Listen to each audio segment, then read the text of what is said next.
Anong mas masakit? Yung injury mo sa siko o yung injury mo sa puso? Oh. Saan ba galing yung tanong na yun? Magkaiba.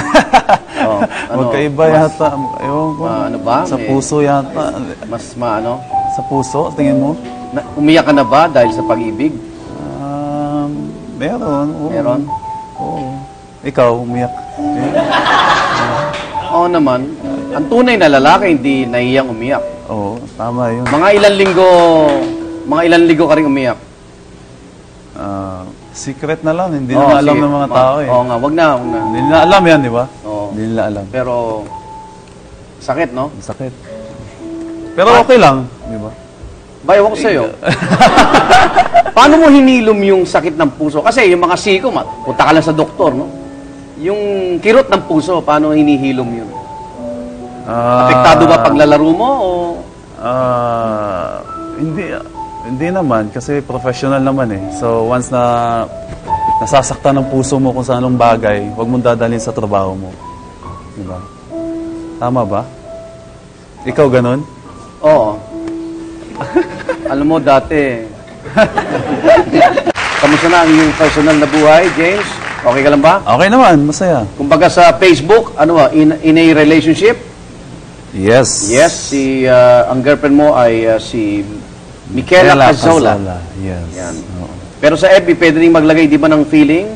Feeling happy o feeling blessed? Love? Happy. Happy? Yan ang pinaka-importante.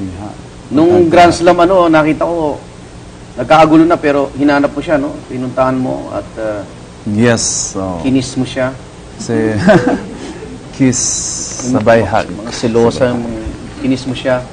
Natuwa siya. So, naintindihan na niya yung profession mo. Yes, so unti-unti. Italian, no? Italian. Buti hindi ka na-culture shock, di ba? Oo, buti na lang. Paano kayo mag-usap? Tagalog o? English, Italiano. Marunong ka na mag-ano? Hindi, joke lang. Nagbibisaya kami. Marunong siya mag-Bisaya? Konti. Okay. At, so, anong bonding moment niyo? So, nakikita ko kayo, kumain kayo sa restaurant. Oo, nakita tayo.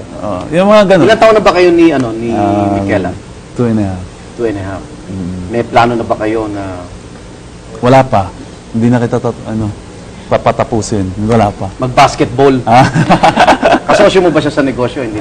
Yung mga so, enjoy niyo lang yung bonding niyo. At kamusta ka na ng anak mong si okay naman. Binbi? Okay naman. Dahil, mas open ang communication niyo ngayon? Okay naman dahil... Kinongratulate ka nung Yes, so at least unti-unti na nahulog yung loob niya sa akin. Wala na masyadong ilangan. Ano naman naging bonding moments niyo na mag-ama? May nakikita ka ba na parang susunod siya sa yapak mo na basketball din? Sa ngayon wala eh. Parang hilig sa video games. Basketball din? Hindi. Hindi, iba eh. So, yun. Kamusta naman kayo nung nanay niya? Okay naman. Okay naman kami. Kami, hindi pa kami nag-uusap nun. Okay. Inimbita ko siya rito mag-guest. Tagal na. Taon na. Baka matulungan mo akong... Pwede, sabihin ko. Gusto ko tawagan natin yan. Sige. Okay. Actually, nasa linya natin siya.